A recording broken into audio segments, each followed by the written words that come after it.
Haleluya. Hari ini kita kembali masuk dalam minggu kedua Februari, dan tentu kita tidak akan lepas dari tema bulanan kita yang berbicara tentang berakar semakin dalam. Tema mingguan kita hari ini, kita masuk dalam Kolose 2, tepat dalam ayat 6 dan ayat 7. Saya jemput kita semua bangkit berdiri. Kita akan masuk firman Tuhan dalam Kolose. Kita Kolose pasal yang kedua, ayat yang ke-6 dan ke-7 sebagai sebuah ayat tema bulan Februari ini. Tetapi kita tidak akan masuk dalam ayat ini saja, akan ditambahi dilengkapi oleh berbagai ayat firman Tuhan untuk mendasari tema mingguan kita hari ini, akhir dibangun di atas Kristus. Kolose pasal 2 ayat ke-6 dan yang ke-7, 1, 2, 3. Kamu telah menerima Kristus Yesus Tuhan kita. Karena itu hendaklah hidupmu tetap di dalam Dia. Hendaklah kamu berakar di dalam Dia dan dibangun di atas Dia. Dan hendaklah kamu bertambah teguh dalam iman yang telah diajarkan kepadamu. Dan hendaklah hatimu melimpah. Silakan berpuji Tuhan. Minggu ini kita akan masuk dalam tema berakar, regulat berakar dalam Kristus, dan khususnya kita akan masuk dalam ayat yang ke-7 ini. Ada satu bagian kalimat yang sudah kita pelajari minggu lalu, yaitu berakar. Dia ambil dari kata hendaklah kamu berakar di dalam Dia. Dan hari ini minggu kedua kita masuk dalam tema yang kedua, dibangun di atas Dia, dibangun di atas Kristus. Jika minggu lalu kita belajar tentang akar, hari ini kita belajar tentang bangunan. Akar selalu berbicara sesuatu yang tak terlihat. Akar selalu berbicara tentang sebuah bagian dari tanaman ataupun tumbuhan atau pohon yang terus menerus menuju ke bawah. Akar tak terlihat, akar berfungsi untuk menopang seluruh pohon, tetapi akar bekerja di dalam senyap. Salah satu moto dari angkatan maupun juga kepolisian menggerak senyap otak presisi. Ya baik, senyap. Saya suka salah satu kata tagline dan saya jadi bagian dari saya punya moto yang saya ambil. Working in silence. Akar dia bekerja dalam hening. Dia tidak pamer, dia tidak perlu validasi, dia tidak perlu pengakuan dari orang. Hebat kamu akar, kamu sudah bertumbuh semakin dalam, semakin besar. Kamu akar, aku pohon bisa bertanah pohon. Akar bergerak dalam senyap tepat, tetapi dia berfungsi untuk menopang. Itu minggu lalu, berakar di dalam Kristus. Kalau kita berakar di luar Kristus, kamu tidak dapat melakukan apa-apa. Akar berbicara tentang kehidupan yang tidak perlu menonjolkan diri supaya dilihat dan dipuji orang. Katakan amin. Tetapi tidak banyak orang yang mau jadi akar. Tuhan mengerti apa yang menjadi beban Bapak Ibu area desa, dan Tuhan mengerti akan menjadi beban dan pergumulan kami di atas ini. Tuhan tahu apa yang harus Tuhan beri bagi kita yang dapat pada pagi ini. Mungkin Bapak Ibu area dalam muda datang dengan segala beban persoalan. Badan kita bisa ada di gereja ini, tapi pikiran dan hati menerawang jalan kemana-mana. Tuhan tidak selalu hadir sebagai hakim yang kamu bersalah, kamu bertobat, minta ampun. Tapi kadang-kadang dia datang sebagai Bapa yang baik. Kadang-kadang seperti situasi pengadilan yang kita berdiri dan gemetar di hadapan Tuhan yang Maha Kudus. Tapi kadang-kadang dia bersikap sebagai tabib. Bukankah Yesus sering dikatakan sebagai tabib? Dan seorang tabib, seorang dokter, dia tanya pertanyaannya dengan tegas, tapi lembut. Anakku, apa yang menjadi Tuhan? apa yang menjadi sakit. Kalau kita datang ke dokter, nggak mungkin kita ngomong gini, dokter mau tahu aja, tebak-tebak dong, saya kan sakit apa, saya kan datang, dokter saya bayar, jadi dokter harus tebak, saya sakit apa, terus dokter kasih obat aja. Nggak pernah dokter akan diam-diam tiba-tiba kasih obat. Minimal dia akan tanya, ibu, bapak, yang ada di atas atau di bawah, ada keluhan apa? Dan kita sebagai pasien yang waras, kita akan kasih ngomong, saya sedang sakit pusing, dokter, saya di bagian perut agak susah. Minggu lalu mamaku berkata kepada kami, malam, saya kalau ada malam di tempat, nanti saya bisa berdetak agak sedikit lebih kencang, ini pasti ada apa-apa. Perawatnya lalu kamarnya sebelahan. Oh, ke kamar sebentar, lihat mana, karena Yesus Tuhan tolong, tapi saya berkata, tidak ada apa-apa, sehat, panjang umur, sejahtera dalam nama Yesus. Saya bilang gitu. Mama, oh, saya tak satu ngomong, apa perutnya dulu, bagian dalam kah atau bagian motor yang mama bergerak. Tentu sebagai hamba Tuhan, langkah pertama adalah alam nama Yesus tumpang tangan. Tapi Tuhan bisa pakai dokter juga untuk menyembuhkan, katakan amin. Karena kesehatan kita semua dari Tuhan, katakan amin. Mau dokter spesialis apapun yang jago 50 tahun, kalau Tuhan bilang tidak sembuh, tidak sembuh. Amin. Jadi kita tidak bukan anti dokter. Pak dokter kita tidak beriman. Tidak punya iman. Punya. Tapi iman bekerja sama dengan perbuatan. Katakan amin. Saya buktikan apa yang kita sudah doakan. Besoknya saya periksa. Tentu setiap langkah saya mulai dengan kata doa dalam nama Yesus. Apapun perbuatan dan perkataanmu, mulai dengan dalam nama Yesus, dalam nama Yesus. Nama aku sehat. Oke. Periksa di pasar mama. Salah satu rekomendasi dari Pak Hidri. Saya itu sudah kokan sana. Karena dekat dan agak sepi, cepat menangani. Walaupun mami ada BPJS, sudah saya kesana. Tuhan sediakan berkat, terima Tuhan sediakan. Singkat cerita mami diperiksa, sama seperti saya punya omongan tadi. Dokter akan bertanya, ibu sakit apa? Sini. Gak mungkin dokter cuma nanya, lalu hanya pakai telepon. Lalu sisa lagi, pakai pendapat. Wah, enggak mungkin. Saya mau cari dokter kayak gitu. Masukkan IG, biar hilang. Enggak mungkin, dia pasti nanya, betul? Dan detail, kapan mulai sakitnya, makan apa, baru kami membuka sedikit. Sebelumnya makan beli 6 biji, durian yang pakai, enak banget. Lu simpan di lemari es.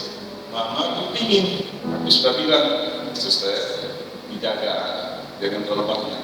Karena enak, rencananya 2 biji, jadi 6. Halo, kita kadang-kadang suka bandel ya, Tuhan saya juga, betul? Tuhan sudah bilang, ampunilah orang yang bersalah kepada kami. Kita masih simpan, betul? Kadang-kadang simpan, jadi sakit perut, betul? Lalu dokter kita tanya, Tuhan selamatkan aku, sembuhkan aku. Tuhan sebagai dokter tanya, sakit apa kan? Pak, Lai, Yong, Cong, umum kita rumah aku bergadang sampai jam 4 subuh. Kalau kamu doa semalaman boleh sampai jam 4 subuh. Ini kau bergadang. Salah siapa? Salah saya. Salah siapa? Salah kita. Dan bukan ngomong, dokter akan datang, dia akan pegang bagian perut mama. Saya sedikit tahu lah karena curi-curi ilmu dari ahli imam. Bunyinya kayak durian mentah. Kalau durian matang, enak ini. Langsung, datang segini. Ibu sudah hampir seminggu kayaknya belum BAB ya. Iya, Bapak besar. Selera makan mami agak kurang ya seperti. Habis, singkat cerita. Lalu dikasih suplemen vitamin. Saya berterima kasih dan saya harus bayar. Jangan lupa bayar ya. Dokter udah menemukan harus bayar. Siapa dokter kita yang agung? Pernah bayar sama Tuhan? Bayar jangan mikir duit, aku itu memang materialistik. Bayar sama Tuhan itu apa Bapak Ibu? Kesetiaan dalam segala keadaan kita tetap dibangun di atas Kristus. Waktu ku kuat maupun lemah, apa kata firman Tuhan dalam lagu ini? Tetap Yesus yang mempesona. Kata mempesona tadi, wow, bukan cuma lihat bening-bening, wow, dapat istri, lihat bening, wih, bawa ternak aja, bertobat. Yang ibu-ibu muda lihat, bro, cium jambang lagi, bertobat. Yang mempesona kita hanya Yesus. Ketika kita belajar kalimat dibangun di atas Kristus, saya belajar dari apa yang dilakukan oleh Dr. Koda ini. Kita harus jujur lihat apa Tuhan kata Nabi. Jujur aku tak sama. Jujur. Jangan seperti lagu yang lain tadi. Yang ada di sini. Kita harus jujur. Kita bayar dokter agung, uang harta untuk kemudian untuk menarik, itu hanya sebagian kecil. Untuk apalah duit kita masuk surga, tapi kita tidak masuk. Lebih penting adalah hidup kita yang selalu menikmati suasana dan hadirat Tuhan. Kita bayar dengan ketaatan kita, amin. Kita bayar dengan kesetiaan kita. Kita bayar dengan rasa percaya yang sampai akhir. Sehingga ketika Tuhan nanti datang kedua kalinya sebagai hakim yang adil, Dia akan melihat kita kehidupan. Oh anak-anakku, umat Tuhan, orang-orang percaya, Gajah Mada 5. Tidak ada satupun yang tidak masuk dalam perjamuan akhir dari setiap akhir zaman. Pernikahan yang kudus dari gereja Tuhan sebagai mempelai wanita surga dan mempelai pria surga. Hari ini kita menjalani proses hari ini hari. Mungkin kita duduk, kadang-kadang kita menikmati, asik musiknya mungkin. Tapi mungkin ada waktu, musiknya kok agak garing. Mau garing, mau garang, mau garang. Yang penting hati kita tetap fokus pada Tuhan. Katakan amin. Ridwan kami juga semuanya pengen bagus semuanya. Mainnya perfect, alatnya sempurna. Tapi apakah gunanya sebuah itu kalau hati kita memang datang dengan tidak ada rasa haus dan lapar? Orang yang lapar dan haus ketika duduk, kita fokus kita hanya kepada Tuhan. Mazmur 80 ayat 8. Mereka berjalan semakin lama, semakin kuat karena menghadap Allah di Sion.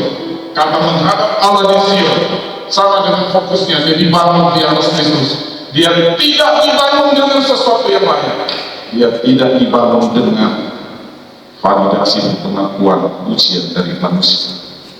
Dia dibangun step by step, day by day, time by time. Kalau akar berbicara sesuatu yang tersembunyi dan semakin merendah sampai bertemu dan bersatu dengan sumber air kehidupan Kristus Yesus dan kuasa dan anugerah. Konteks minggu ini berbicara tentang bangunan. Bangunan berbicara tentang kehidupan yang terlihat. Sama-sama katakan, kehidupan yang terlihat. 1, 2, 3. Kehidupan yang terlihat. Akar minggu lalu berbicara tentang kehidupan yang tak terlihat. Tak tersembunyi kuasa Allah. Kuasa Allah tidak bisa disembunyikan. Tapi bagaimana kita ada kalanya kita bergerak dalam senyap, bekerja dalam keheningan, tanpa sorot dunia dan orang sekitar. Yang tahu hanya Tuhan dan hidup kita. Ketika aku dalam motor sendirian ke luar kota, aku tak perlu kasih tahu orang bahwa aku sedang berdoa dalam motor. Mata kita tak terluka dalam kehidupan Tuhan. Kita sedang berangkat terus. Daripada aku dengarin YouTube, State Exchange Files, Amerika nyerang Venezuela, USS Abraham Lincoln dengan seluruh pasukan angkatan laut yang sedang mengepung Irak, itu yang lebih dihafal. Aku tanya Amsal 1 ayat 3 apa? Amsal 1 ayat 7 apa? Tapi kalau berapa banyak drakor dan dracin kita nonton, berapa nama-nama tokoh-tokoh film, apa? Saya tidak berkata salah, tapi harus kita adil. Kita lebih hafal sesuatu yang lain yang biasa, tapi harusnya kita jauh juga lebih hafal ayat-ayat dan firman Tuhan dan mendengar. Katakan amin. Hari ini pasal 8. Kemarin saya membimbing 8, 11 kurang 1 peserta baptisan. Bapak Ibu puji Tuhan, saya tepuk buat Tuhan Yesus Kristus. Hari malam di atas mengadili sampai jam 8 saya membimbing 11 calon baptisan dengan variasi latar belakang. Kalau angkatan 2025 kemarin itu monokrom, satu Latin, rata-rata orang dari sekolah minggu. 11 orang ini yang satu dari luar negeri, tidak bisa bahasa Indonesia, bahasanya Jerman. Sampai saya pakai ngomong Jerman, pakai translate Google. Episode Sastah di Bening, salah saya ngomong salah berapa yang saya baca. Betapa begitulah kerjanya kita. Bapak Ibu jangan pikir cuma enteng-enteng ngasih baptisan. Kalau dia bilang saya mau dibaptis, masa saya tolak? Tidak boleh ya, karena kamu bukan orang Indonesia, saya tidak bisa bahasa kamu, pergi dari hadapan. Tidak mungkin. Dia mau dibaptis, ya Tuhan kasih hikmah. Ada juga translate versi Inggris, versi Jerman. Udah, yang penting kemarin dia hadir di Sergernot, kemudian saya pisahkan lagi supaya di hari lain saya bisa fokus. Ada satu anak mudi, dia baru bertobat dari Muslim, KTP-nya fotokopi kasih ke saya, nama Wiji Aksi Nur apa? Muslim. Ini ada berapa anak? Saya sudah bersaksi. Bagaimana kamu terima Yesus? Singkat cerita, dia bilang saya tidak diinjili orang, tidak didatangin pendeta, tidak didatangin orang siapapun. Saya buka HP, saya buka TikTok, saya tidak sengaja dengar lagu gereja, sentuh hatinya. Dia penasaran, dia buka lagu, dia dengarin khotbah, dia semakin penasaran. Ada satu cerita yang sangat bagus. Mungkin dia sudah nonton TV, mungkin. Dia bilang begini, aku tidak rela Pak, kalau nanti masa depanku harus ada yang lain. Tapi maksudnya, tapi aku salut dengan kekristenan sekali untuk seumur hidup. Katakan hanya itu saja. Hanya itu saja dia sudah memutuskan dan bilang sama mamanya, Mama, mulai hari ini aku mau terima Yesus. Terus saya tunggu jawabannya, apa ini? Kena tempeleng, apa kena pendap ya? Mama saya tidak apa-apa, kaget saya. Saya diam lagi supaya dia cerita, karena rupanya mamanya adalah mual, pantesan sedikit banyak kena lampu, kena baking sama mamanya. Tuhan aja, terima Tuhan, jadi kipas ya.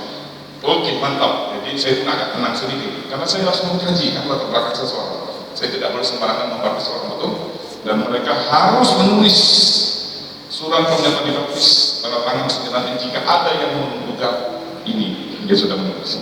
Ada satu lagi ibu juga mengundurkan diri untuk dibaptis. Waktu beliau dengan suaminya menyatakan, oh, ada balas saya mau dibaptis. Mereka nangis, saya nangis juga. Bukan nangis cengeng, nangis terharu gembira, karena pada saatnya akhirnya ibu ini memutuskan. Ibu sudah menikah hampir 10 tahun dan latar belakangnya sudah sebelumnya juga. Ada satu lagi anak muda senyum-senyum. Saya pikir Vivi, kamu latar belakangnya dari sekolah itu? Enggak dong, saya latar belakangnya. Jadi kemarin luar biasa sekali. Ada 4 aliran partai yang saya harus bimbing. Orang politik, Katolik lagi, 29 tahun jadi Katolik, baru setengah tahun dia terima Tuhan. Islam, memujuk. Yang lainnya aman, anak-anak jemaat. Jadi betapa saya bersyukur ketika mereka sudah mulai menerima Tuhan. Mereka mulai berakar dalam iman. Dan mereka tidak hanya stop berhenti sampai kamu, ayat 6, kamu sudah menerima Kristus, hendaklah hidup tetap di dalam Dia. Banyak orang Kristen termasuk saya harus diingatkan, langkah iman hidup kita tidak hanya sampai diterima, menerima Tuhan saja. Ada langkah berikutnya, kamu harus terus berakar, semakin ke bawah, semakin rendah, semakin humble, semakin humiliate, semakin berendah bertemu dengan Tuhan. Tapi ada waktu kamu harus tampil bukan untuk menyombongkan diri. Matius 5, supaya setiap orang yang melihat perbuatanmu yang baik memuliakan Bapa di surga. Ada kalanya akar bergerak dalam senyap dan sembunyi. Ada kalanya dia harus dibangun, yang harus muncul dan muncul dan muncul. Dan pastikan bangunan rohani kita dibangun di atas Kristus. Poin pertama, hidup Kristen adalah proses pembangunan. Dalam bahasa asli pembangunan itu artinya menambahkan bangunan di atas fondasi. Kita tahu, tidak perlu saya bertele-tele, fondasi kita adalah siapa? Kristus Yesus. Dia batu karang yang teguh. Matius 7, Lukas 6 dimulai dengan dua analogi perumpamaan tentang orang yang membangun rumah di atas batu dan orang yang membangun rumah di atas pasir. Lukas membangun di atas batu dan menggali dalam-dalam. Lukas 6 bandingannya adalah membangun di atas tanah. Nanti kita akan baca. Akar menunjukkan kehidupan internal. Semua kemampuan kita yang dilihat orang sekarang, Bapak yang bisa saya lihatkan dalam depan Bapak,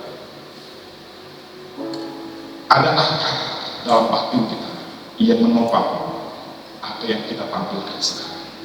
Performance kita di luar di hadapan dunia dimulai dari fondasi akar yang kita lihat. Jangan dibalik, bangun dulu baru berakar. Salah. Stepnya Tuhan adalah terima Tuhan, berakar di dalam Dia. Ayat 7, dan dibangun berakar. Analoginya tumbuhan, dibangun analoginya bangunan. Baik berakar maupun bangunan ada satu hal yang sama, membutuhkan ketekunan, membutuhkan waktu. Zaman sekarang bisa bangun secara cepat Pak. Jangan pikir zaman sekarang. Kita konteksnya ayat ini pada zaman mula-mula, amin. Tidak ada keren, tidak ada traktor, tidak ada eskavator, tidak ada tebang pilih, tebang bersih, tebas-tebang, tidak ada. Pakai tangan, pakai manual. Sehingga dari dua aspek ini berakar kehidupan rohani yang tersembunyi, tetapi tetap kuat dan dibangun. Kehidupanmu yang nampak kepada orang lain, bukan untuk kita dipuji, tapi supaya Tuhan dapat kita dipuji. Saya sangat senang ketika ada sebuah saksi berkata begini,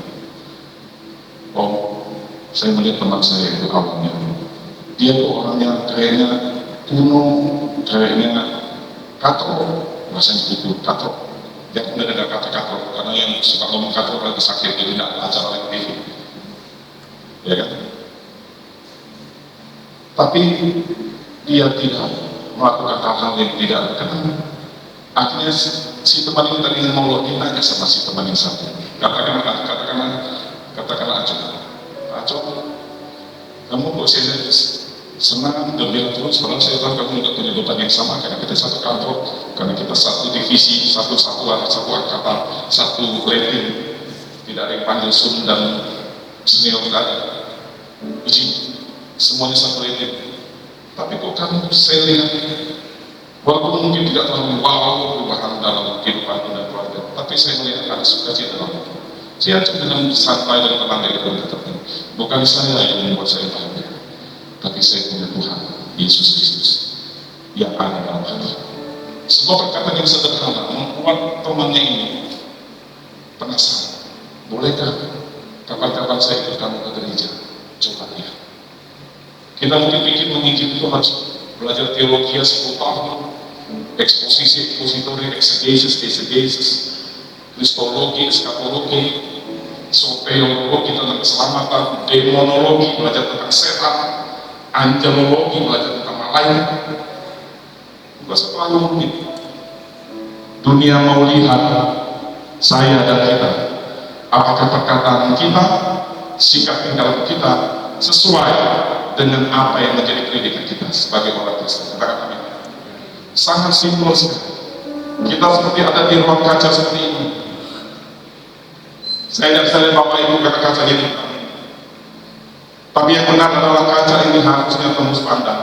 Seperti ikan emas yang bergerak ke sana kemari. Dia bisa dilihat dari atas, dari samping, dari bawah. Demikianlah bangunan yang dibangun di atas Kristus. Jika kita dibangun di atas yang lain, dunia akan tahu. Dunia akan mengenal, oh kamu dibangun karena harta, jabatan, pangkat, kesombongan, kemampuan diri sendiri. Akhirnya diperhatikan dengan, begini rupanya. Tapi ketika kita dibangun di atas Kristus, kita menjadi bangunan yang kokoh. Dunia akan meminta resep. Apa resepmu? Sehingga bangunan hidupmu kokoh. Tanpa sadar, mereka melihat, oh pantesan temanku ini kokoh karena dibangun di atas Kristus. Kristus di atas Yesus Kristus Tuhan. Mari kita buka Matius 7 yang tadi sempat saya pilih tentang dibangun di atas fondasi. Matius pasal 7 ayat yang ke-24, saya mengajak kita membaca dengan lantang sampai ayat yang ke-27. Matius 7 ayat ke-24 sampai ke-27. Kita sama-sama baca. Perikopnya 2 macam dasar. 1, 2, 3. Setiap orang yang mendengar perkataanku ini dan melakukannya, ia sama dengan orang yang bijaksana yang mendirikan rumahnya di atas batu. Kemudian turunlah hujan, datanglah banjir, lalu angin melanda rumah itu. Tetapi rumah itu tidak runtuh, sebab didirikan di atas batu. Tetapi setiap orang yang mendengar perkataanku dan tidak melakukannya, ia sama dengan orang yang bodoh yang mendirikan rumahnya di atas pasir. Kemudian turunlah hujan dan datanglah banjir, lalu angin melanda rumah itu, sehingga gugulah rumah itu dan hebatlah kerusakannya. Jadi bagaimana makna secara mudah untuk kita mengerti apa sebenarnya aplikasi implementasi dari sebuah kalimat dibangun di atas Kristus. Ayat ini menjelaskan,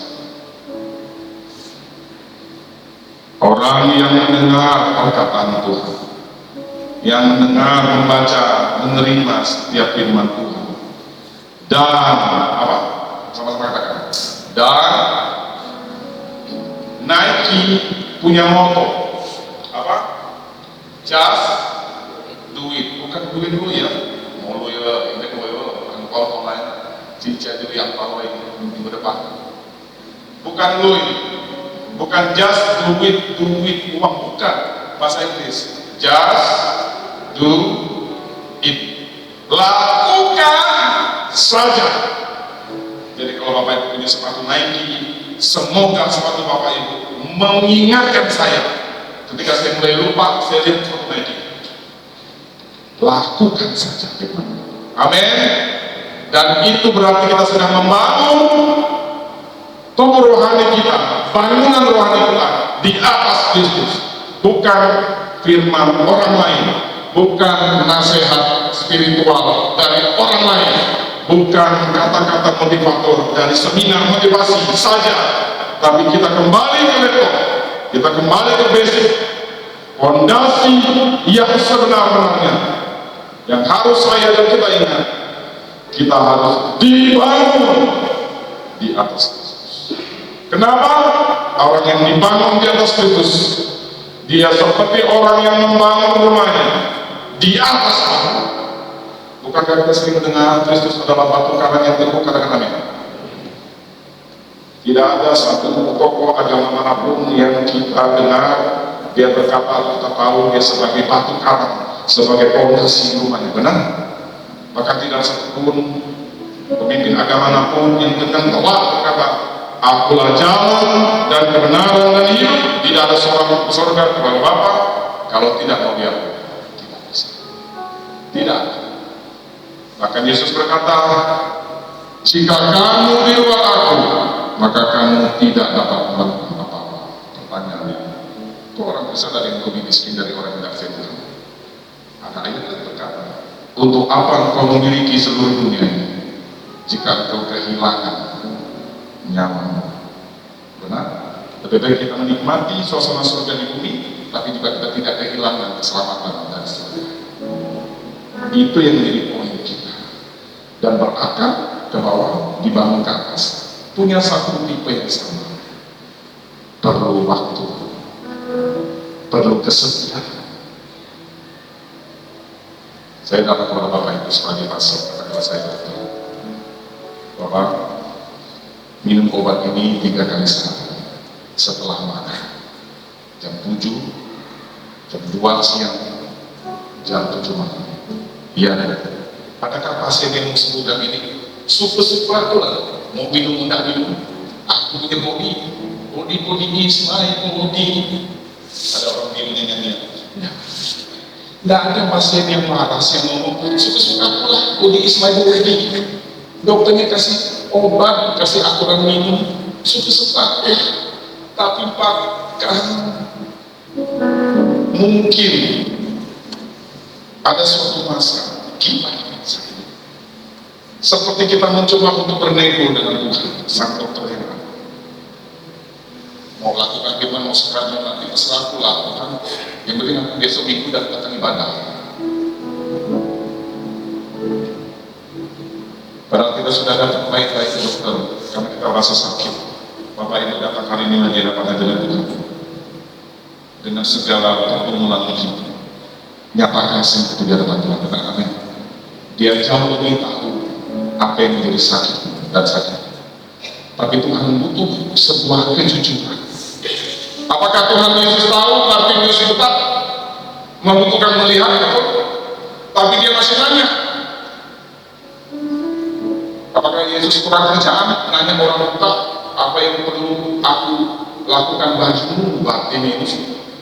Kalau kita mengikuti Bartimeus akhir zaman, mungkin kita akan bisa ngomong gini, Yesus, terlalu banyak sepenuhnya, terlalu banyak yang meminumnya, langsung dia langsung bukan aku, tidak bisa. Tuhan butuh kejujuran saya dan kita. Kita datang ke hadapan Tuhan dengan segala persoalan Tuhan yang halus, yang lemah, yang sedang berperan berat. Matius 11 ayat 1 selalu tegas saya sampaikan berulang-ulang. Marilah datang kepada kata Tuhan Yesus, semua yang letih, lesu dan berbeban berat. Katakan artinya Tuhan tahu bebanmu, letih, lesu. Tuhan akan beri kelegaan. Itu keren sekali. Kita terus dibangun dari hari ke hari. Kita baca sekarang ayat yang ke-27. Kemudian turunlah hujan dan datanglah banjir. Saya mengajak kita semua baca supaya kita lebih responsif dan saling aktif membaca. 1, 2, 3. Kemudian turunlah hujan, datanglah banjir, lalu angin melanda rumah itu, sehingga robohlah rumah itu dan hebatlah. Matius menulis kalimat terakhir, hebatlah kerusakannya. Bukankah kita sebagai manusia yang sering kadang mengoreksi orang dan suka mengkritik, suka ngomong mungkin Allah bilang aja sehingga robohlah rumah itu titik. Setiap iota dalam firman Tuhan tidak kebetulan, tidak karena kurang kerjaan penulis Alkitab. Amin.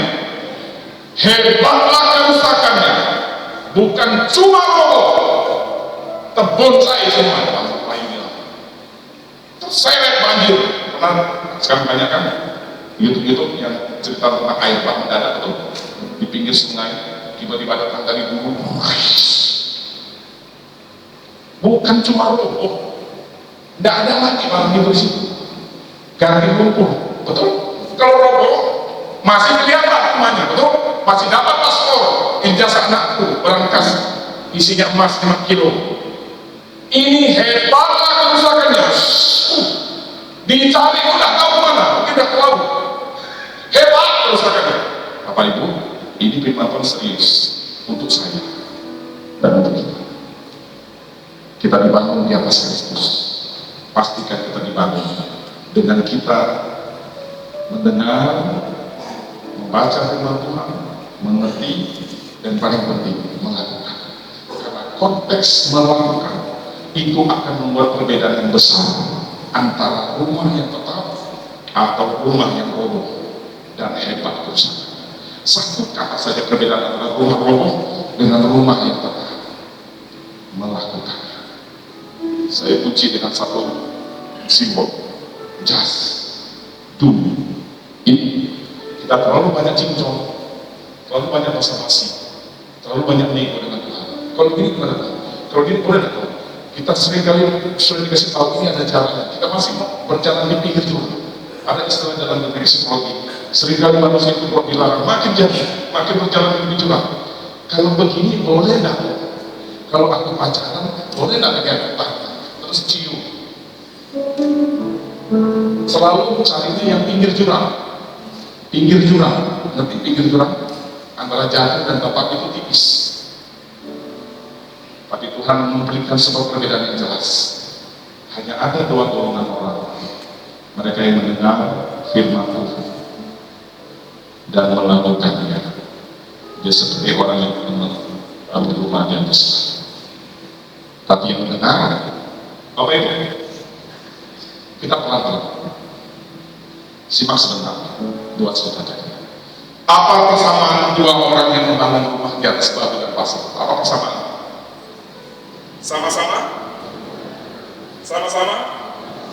Sama-sama mendengar. Di gereja ada yang mendengar Tuhan, mendengar firman Tuhan, sama-sama mendengar. Tapi nasib kita sama semua. Bapak Ibu yang jawab. Iman kita sama semua. Bapak Ibu yang jawab. Pertolongan Tuhan, level kualitas klasifikasinya sama. Bapak Ibu yang bisa jawab. Dan biasa yang sering mengkomplain Tuhan adalah orang-orang yang rumahnya roboh. Tuhan, aku sudah sering dengar kau di gereja, sering dengar. Kenapa kau tak tolong aku, Tuhan? Jahat. Tuhan tak peduli. Tuhan baru mau jawab, udah gak usah ngomong. Dia bikin Tuhan kayak di rumah, udah gak usah komplain, udah usah ngomong. Dia kata aja aku komplain, diam. Tuhan baru mau, udah diam, amin. Pergi jalan. Padahal Tuhan baru mau jawab. Dalam hal pengadilan pun ada hak jawab, betul? Tuhan mau jawab doa kita. Nah, itu baru belokkan. Di depan 5 kilometer lagi ada emas yang disediakan tadi. Karena kita disuruh belok, kita udah kesal dengan Tuhan. Kita kan udah lurus nih Tuhan, kok dibelokkan? Padahal Tuhan bilang, di depan jurang anakku, kau belokkan. Karena pilihannya adalah jurang atau emas 5 kilo. Kita terlalu cepat mengambil sikap, menjauhi Tuhan, menjauhi ibadah, menjauhi persekutuan. Karena kita merasa. Kita kembali ke analogi pasien. Ada nggak dokter yang dikompleks sama pasien? Banyak. Jangan bilang ada. Karena merasa dokternya tidak salah. Padahal dokter bilang apa? Pulang dari sini Bu, saya pakai contoh ini. Nanti ibu ya Pak Pendeta, jangan lagi please, jangan lagi dikasih makan durian. Tapi durian enak loh. Tidak mungkin kan saya ngomong gitu. Apalagi dibawa dari luar kota, saya harus menghargai orang yang memberi durian. Sehingga saya memberi makan mama saya sebagai kasih saya. Dan saya masukkan ini supaya dunia menyaksikan kebaikan saya. Mama beri kasih durian. Tidak begitu caranya, kata dokter. Mau mama sehat atau mau dipuji orang. Pilihan kita adalah rumah kita mau kokoh atau rumah kita mau kokoh. Pilihan kita mau tetap bergubah dalam sakit, nestapa, pergumulan, dan beban. Bahkan Tuhan ngomong dalam Matius 11, yang punya beban, letih lesu, datang kepada Tuhan. Tidak memaksa, Tuhan memberi kehendak bebas. Bagi yang datang, diberi apa?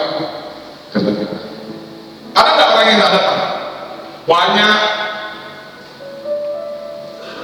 Padahal dia dan kita sama-sama mendengar suara Tuhan, sama-sama mendengar firman Tuhan dari suara-suara dari hamba Tuhan mungkin. Bahkan mungkin dari media sosial kita baca, bahkan saya dan kita mungkin menghafal ini penuh dengan ayat firman Tuhan. Short 1 menit TikTok 30 detik, status orang 15 detik, penuh dengan ayat ini, penuh sekali. Bahkan pendeta mau ngomong aja dia bilang, gue pasti ada sini. Tuhan gak silau seberapa penuh otak kita dengan ayat, tapi Tuhan akan, jika dia mendapati kita seperti hamba yang setia melakukannya ketika sang Tuhan datang. Hai hambaku yang setia, mari masuklah dalam perjamuan kawin anak domba. Di sana tidak ada lalat, tangis kaki. Bukan berapa sering, berapa banyak, berapa dalam pengiringan kita dan pelayanan kita kepada Tuhan itu sangat bagus. Tapi Tuhan tambahkan lagi, lakukanlah